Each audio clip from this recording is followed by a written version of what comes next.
Hello, everyone, and welcome to another edition of Writing with Subtext.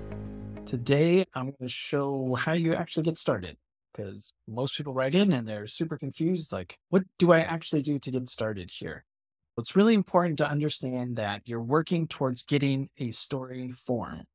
A story form is a collection of thematic issues, story points, and story beats that make the argument of your story.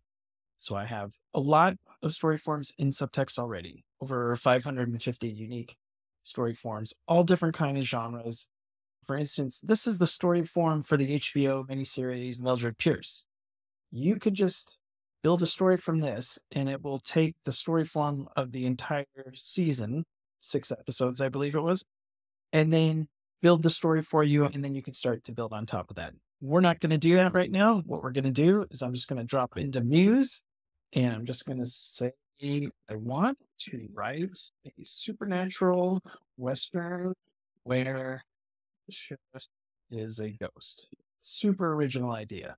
And what it should do is start to give me an idea of what the story form for this story will look like. So let's see. The main character would be the ghost sheriff. We need to understand his motivation, fears, and desires. Okay. Now the objective story, that's the plot.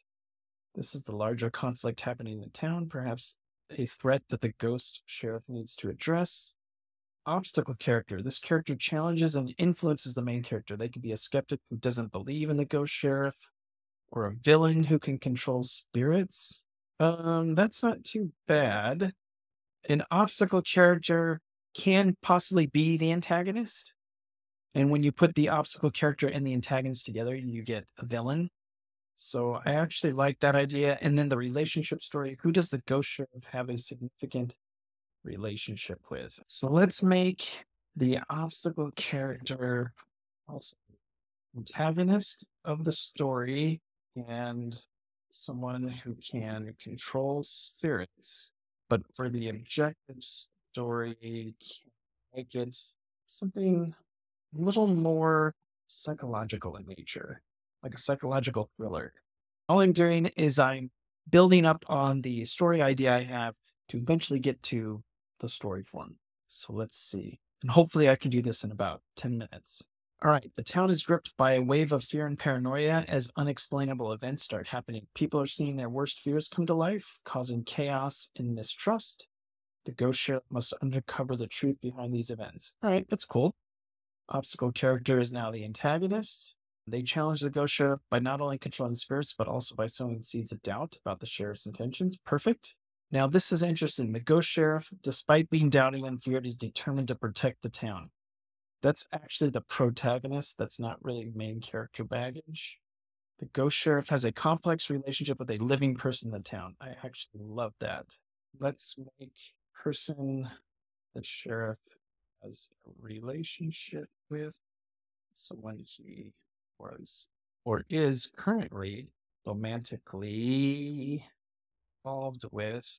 And then for the main character, let's come up with something more personal and not about being a sheriff. So you want to find something that's not part of the story to give us an emotional in. Ghost sheriff struggles with his existence as a ghost. He grapples with feelings of loneliness.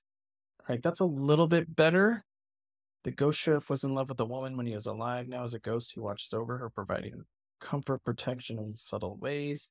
This is okay. It's really focused on his point of view in the relationship, and I want it to be about the romance. So let's make relationship story strictly about the growth of their romance. They are still talking with one another. And then for the main line, I love find something that isn't just about being a ghost, being lonely or isolated. That always seems to be it. I'm trying to get something that's completely different. 3 different ideas for some to do. All right. The ghost sheriff and the woman are still deeply in love. Their relationship is a testament to love transcending the boundaries of life and death. Love that. All right. Now here are some ideas. Unfinished business. The ghost sheriff has a secret from his past life that he never got to resolve. I don't mind that. Redemption, self-identity. He was a lawman in life, but what is he now? Oh, that's actually really kind of cool. He grapples with existential questions and seeks to redefine his purpose. All right, I actually like that. All right, let's go with number 3 for the ghost. And now the next thing is to figure out what the domains are. Oh, actually, let's do this. And now, can you help figure out what the actual story form for this is? Let's see what it says. I know specifically what you should ask, which would be where the domains are. Okay. The ghost sheriff struggles with his self-identity. It put it in psychology. Objective story through line. It put it in universe. And you'll notice this is not correct because it put the main character through line and the obstacle character through line, put them all in psychology, which is completely wrong. The idea being that if I went to the premise builder, which is where you can build the story form from, you can see the 4 through lines here, and only one of them can be in psychology. So if I did this, now the objective story can either be in mind or in universe. So it's either going to be about all the fears or it's going to be about the situation that's there. And if I'm not sure which one it is, what I can do is I can really easily just go like this. And I'm not sure about the story. Can you explain how the story would feel different if the OS was in psychology compared to if it was in universe? Those are my 2 options right now. So let's see what that says. And I'm just trying to get a feel for where to put that objective story through line. If the objective's in psychology. Oh, did I say psychology? If the objective story is in universe, the focus would be on the external situation affecting the town. The unexplainable events could be caused by a curse, a supernatural phenomenon, or the antagonist's actions. OS was in mind. That's what I meant to do. Those were my 2 options. So if the objective story is in mind, the focus of the story would shift to the fixed attitudes and beliefs of the characters. They could be stuck in their fear and superstition about the supernatural events and the presence of the ghost sheriff. Typically speaking, if you have this sort of arrangement, it's more given towards a play.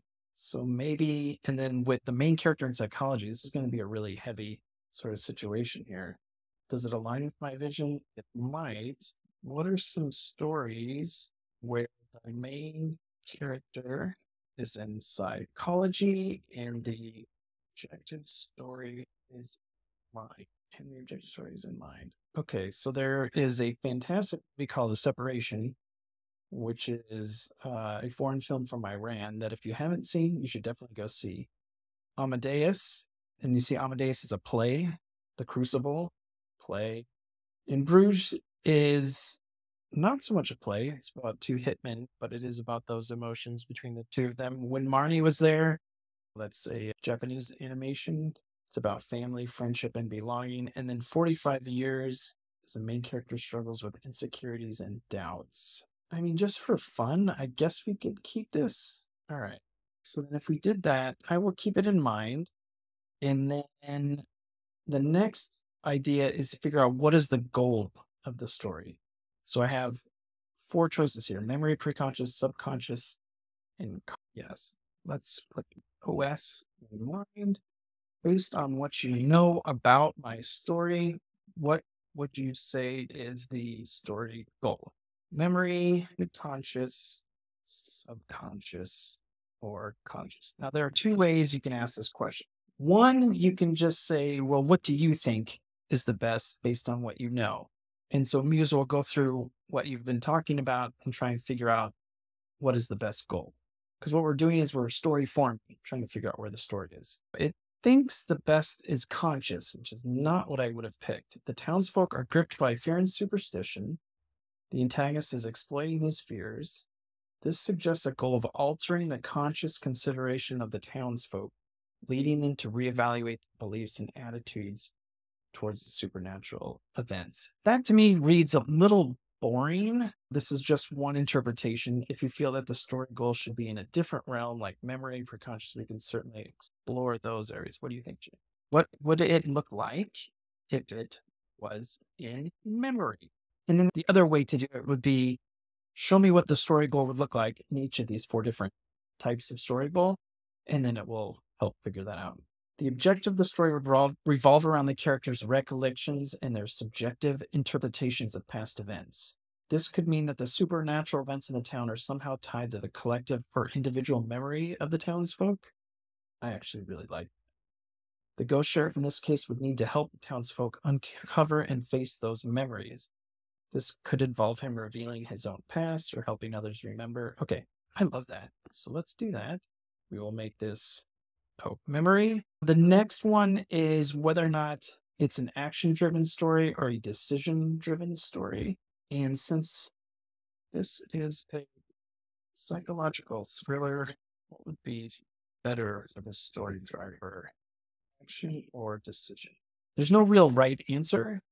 I'm just asking Muse to kind of help me Storyform to figure out this story, and then I can set it to then build the Storyform. See, the choice, it depends on what you want to emphasize.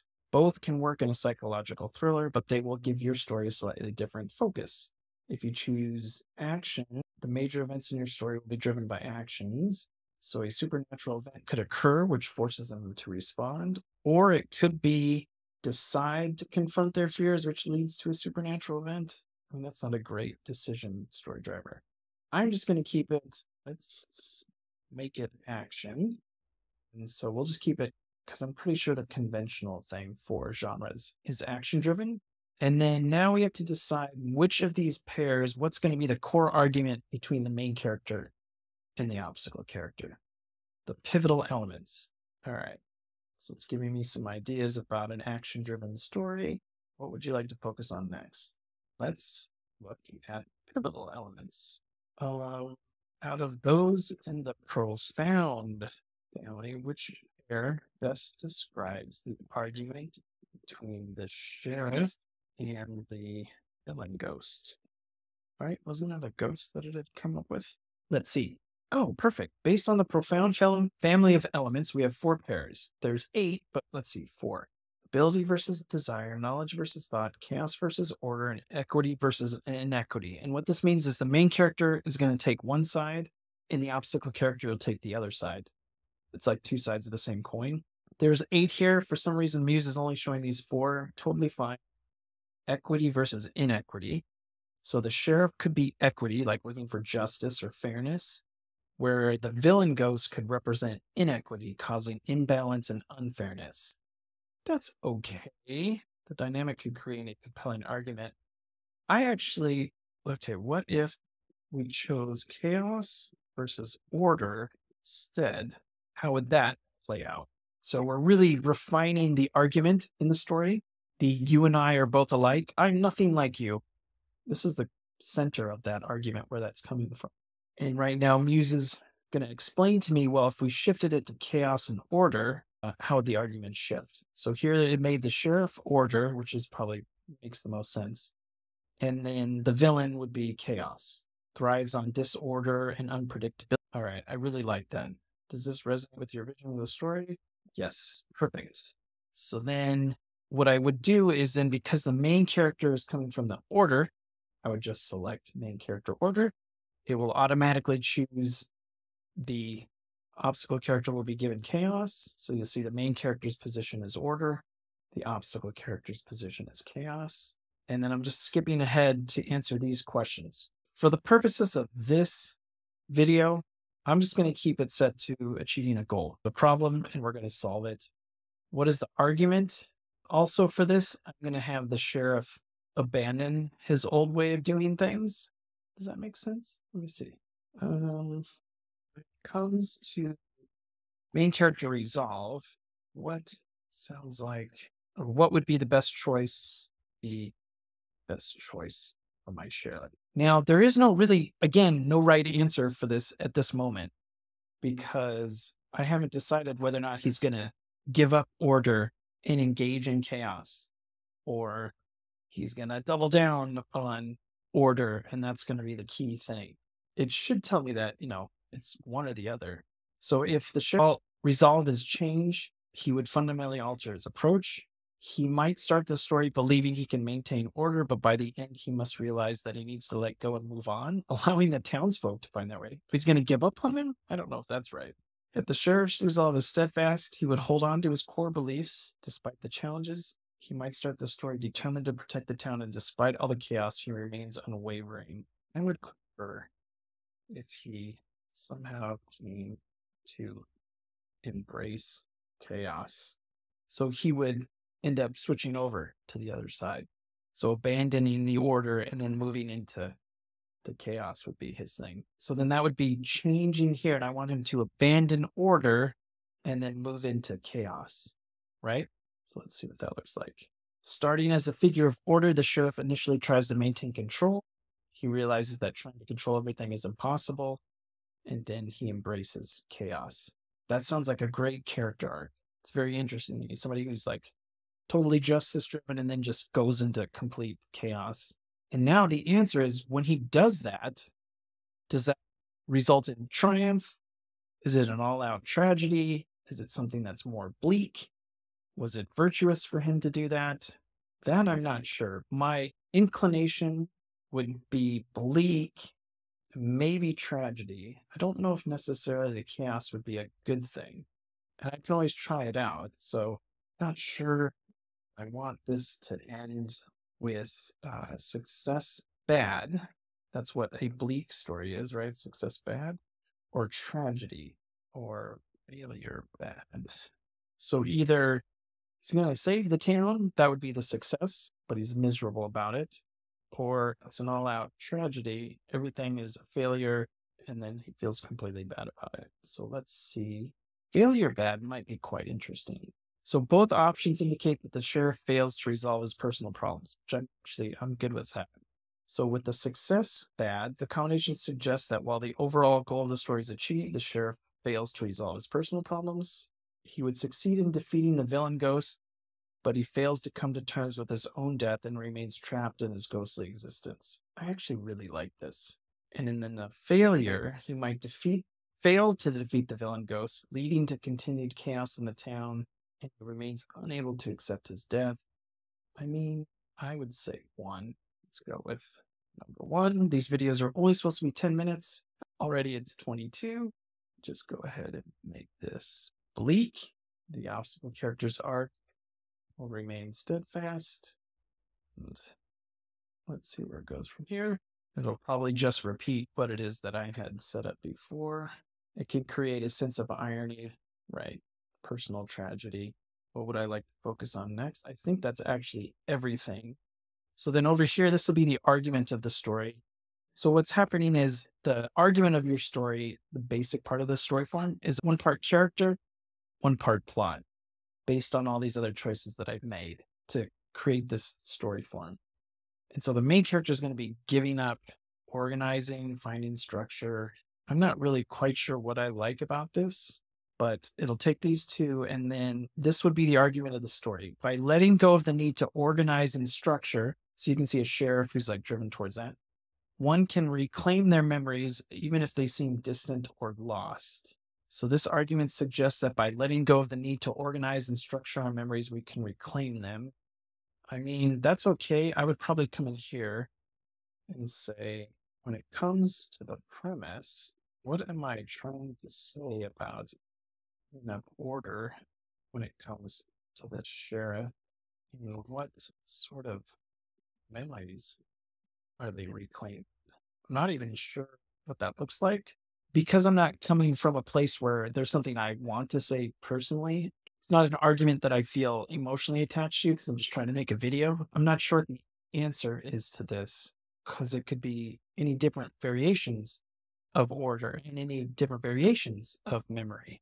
So embracing chaos can lead to the restoration of peace when you give up the need for order, but it may leave you trapped in the memories of your past life. Oh, that's actually kind of cool. In this premise, the sheriff's decision to give up order and embrace chaos is what allows him to defeat the right. Could be those of his life before death, his role as the town's. Oh, I actually really, really like this. So reclaiming memories.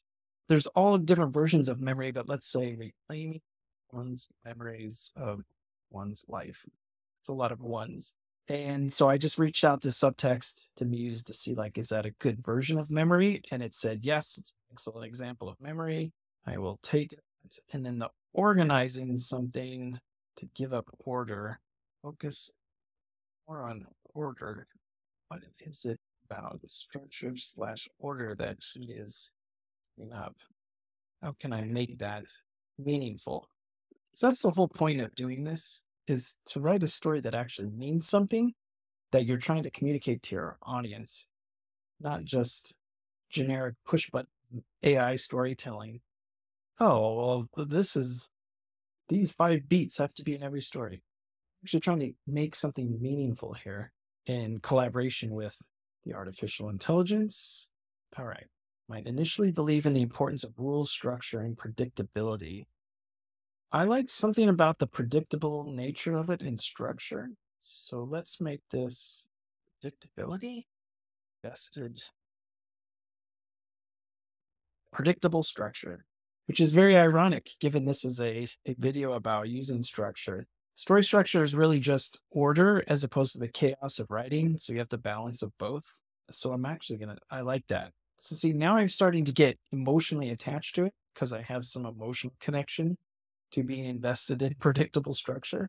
And then I'll redo the premise with those interpretations of it. So when you step away from the mundane and let go of the need for a predictable structure, you can begin to reclaim your memories of life.